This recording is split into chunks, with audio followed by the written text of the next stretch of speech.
We live with the Reformed Nation. The brother Vincent Cauley, Mike here, all that Gambino talking to y'all. You already know what's up, my brother. What's happening? What's going You on? already know, man. We back here again with the people, man. Man, it's a good day out here to be outside. I'll tell you, man. Yes, it feels sir. good. I love the summertime, man. I could just chill out here all night, man. All night. So I know we had conversations, and I know it was a question that you wanted to ask me in regards to legal, in regards to the performance of paralegal services and things like that. What question you wanted to ask me? Yeah, I mean, definitely not familiar. I mean, I know what paralegals do, and obviously they help lawyers, but as far as if you're calling yourself a paralegal, can you get in trouble with that? That was my question. Okay, so now every citizen, by law and by nature, is a paralegal itself. Technically. Where anytime there's an injustice that's occurring in the community, a person has the right to bring other people in their community together to check and correct that injustice. That's like asking Al Sharpton, Steve Harvey, Jesse Jackson, Farrakhan, are they paralegals? But they are doing paralegal work, so that will make them paralegals as far as community-based service is concerned. But now think about this. So I mean, people know how to do stitching, they know how to sew, but can they go around calling themselves doctors? No, they cannot. So they can get sued for that. That's correct. So that's why I just want to make sure that because it's clear. So now let me tell you, literally, all these lawyers, all these courts, all these judges and lawyers up here in these areas know me. I practice, matter of fact, Brian Crosby, the one in Buffalo. We had a conversation based on a litigation against Niagara County Jail for how they sexually assault inmates, stripping you, want to, look all the way into your anal cavity and things like that, which they don't never do to nobody else, things like that. So during these conversations, he asked me my legal skills. He got all of the cases I would file, anything I would litigate. And he had to bear witness to recognize and say, hold up, you done been in courts that I haven't been to. I haven't been able to file. I'm not even authorized to file motions in the United States Supreme Court. I have not won any cases in the Second Circuit, which is the step under the Supreme Court. Yeah. And in certain districts other than this Western District, he has not practiced. I practiced and filed cases and won cases for myself and other people in every last one of these courts. And every time I file for a counsel, each and every last one of these judges in the federal court tell me I'm too experienced, have too much knowledge, and been in these courts too much that I don't need no lawyers. And the paralegals is the one that do all the work for the lawyers, which they already trying to hire me. Right now, when I came home, I had a job to work in the law office with Adam Martins. However, being the constraints of my condition of being far away and not being able to travel and drive, this is what's holding me back with the job. And to clear one more thing about the paralegal. They got classes that people could go to that give you legal research classes. If you complete the legal researchers class, they will give you a certificate. And that would be like a paralegal certificate because you know how to study law, you know how to research. So they call that legal research class, and people obtain, in prison mostly, obtain your paralegal certificates. We do that. I teach all that. I teach these lawyers too. I'm telling you, for real, no? But okay. Now, what else? I wanted to ask you a couple of questions. I just wanted to touch on that. But I did want to ask you a couple of questions because I was listening to this brother named Dr. Umar. You familiar with him? Not my name. What about a Ronald Martin? So listen, let me tell you what they said. I want to see how you feel about it. They said, this is his point of view for Dr. Umar Johnson. He raised this during the News One Now interview. Okay. All right, he said that how could one sleep with white women and talk black? That you can't sleep with white women and talk black. What's your opinion? You agree with that? That immediately just sounds like nonsense to me. Mm-hmm. I mean, I see comments like that. Yes, sir.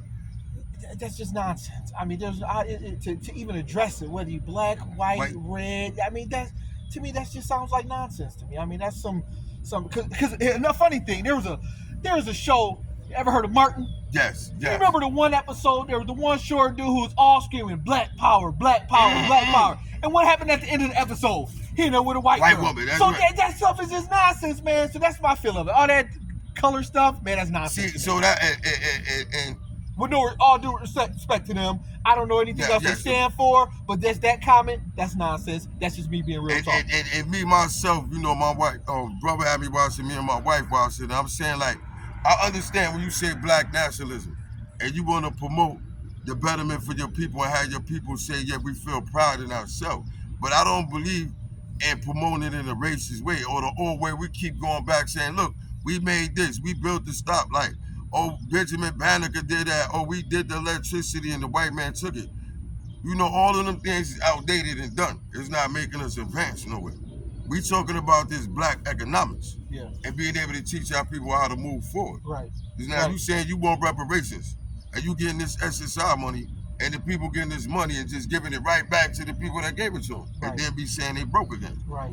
With their hand out again. Right. So what would you have to say about that? What you think? So let's do some real talk about this word reparations, because you have to say and then what? What do I mean? Well, who's gonna pay the reparations? Where does the money of the government come from? There's only one place that the money of the government comes from. You know who that is? You, me, and everybody else who pay taxes. That's the only money the government has. So when we say we're gonna pay reparations, who that money coming from? Us. Now watch this, and then what? Okay, where the money coming from? Who you gonna pay the money to? Watch this. There are some in your family and in my family. If you go far enough, you're gonna come to a plantation owner. That's correct. So do I have to pay money or do I get money? Because my family is mixed. We got blacks, Indian, Native Americans, the white plantation owner. Who's paying and who's gonna pay it too?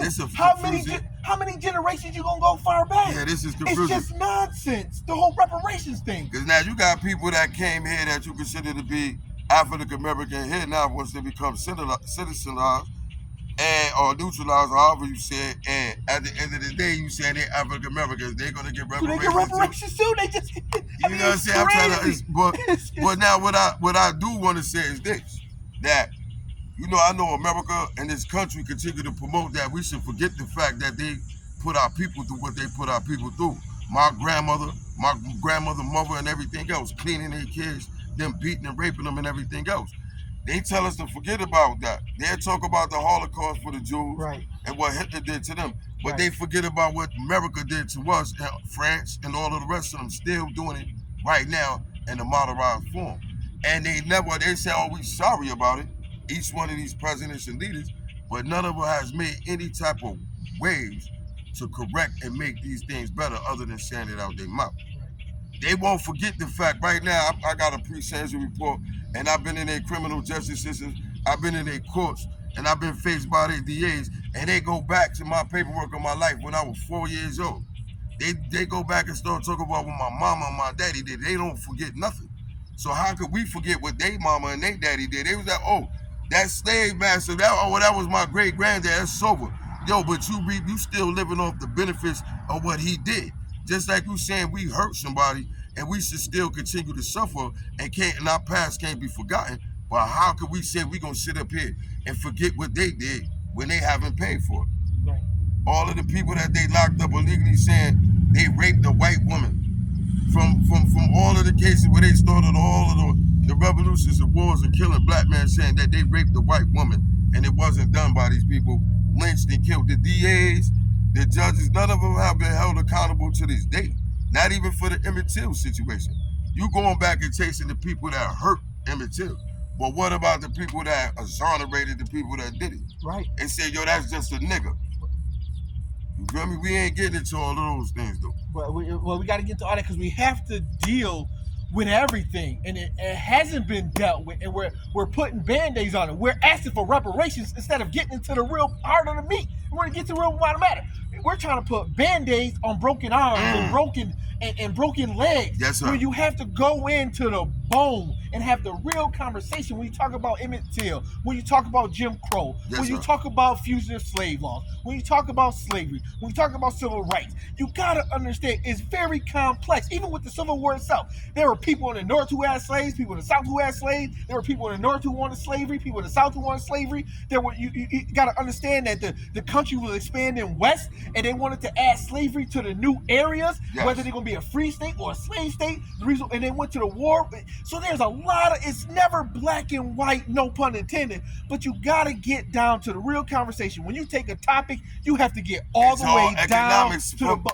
From my understanding, see, even the Civil War and all of that and releasing the slaves was all about creating an institution of one government and one banking system. You see, before that, United States of America did not exist. They made no 14th Amendment. When they made the 14th Amendment, the first clause made everybody a citizen of the United States of America, therefore instituted the United States of America as the national government, and then instituted the national treasury, which put that power and maintained that power for those individuals that won that war at that time, Abraham Lincoln and them. So, you know, even releasing the even releasing the slave, you see they had to come back and make the 14th Amendment. They pronounced the Declaration of Independence in the 13th Amendment saying that no person can be held in involuntary servitude unless they get convicted of a crime. And then you see when you go to Dred Scott case and the case before that, they saying, listen, we committed a crime already because you are not a citizen of America. Remember, Dred Scott escaped from the slave territory to free territory and tried to sue for his freedom. And they said, no, you don't got no right to sue for your freedom because you are African, you are not an American. They had to later say now where Frederick Douglass and all of them with the Abraham Lincoln and all of them saying, yo, look, we got to certify this because we walk down here, they said we jaywalking or we in the wrong place, and they lock us back up and put us back on their plantation and on their railroad. So now they say, all right, we're going to make a 14th Amendment, which is a ploy to make everybody in this country a slave to this government. So, and they make this government a national guard, a sovereign. Yes and no. So, you know, that talk of you're not a slave now and never been a slave. And you never will be a slave unless some country takes over us and we get into a debt in another country, they come over here and take us. You will never be a slave. So we are citizens. This world, you have over 200 countries. Yes, sir. You have to, citizenship means something. When somebody comes from Korea and they want to be an American, we are a country. Korea, so North Korea, South Korea, countries. United States of America, a country. If someone wants to be a citizen of the United States and they want to endure and they want to enjoy the benefits of our Constitution, of our Bill of Rights, they have to be a citizen of America, and there's a process to do that. If you don't want to be a citizen of America, if you don't want to have all those rights, you can denounce your citizenship and you can be But it ain't as easy as that, sir. I tried to denounce my citizenship, and I went through that whole process. Not for no sovereign, not for the UCC, not no games. But it's saying that I am. Because you tell me I'm an African American. You tell me I am American, right? Based on the Social Security social compact. Not even based on that. Based on the fact that you were born in this area. Nothing to do with anything, but continue. So now how is a person's citizenship developed? Based on some type of agreement. It's based on the belief that we formed it. Well, we started with 13 original colonies. They created a compact to make the United States of America. Because you got to understand, before the United States of America, there were individual states. It wasn't America. Yeah, 13 colonies. So the states made a compact to become a country. That's it ain't the country made the states. No, the states made the country.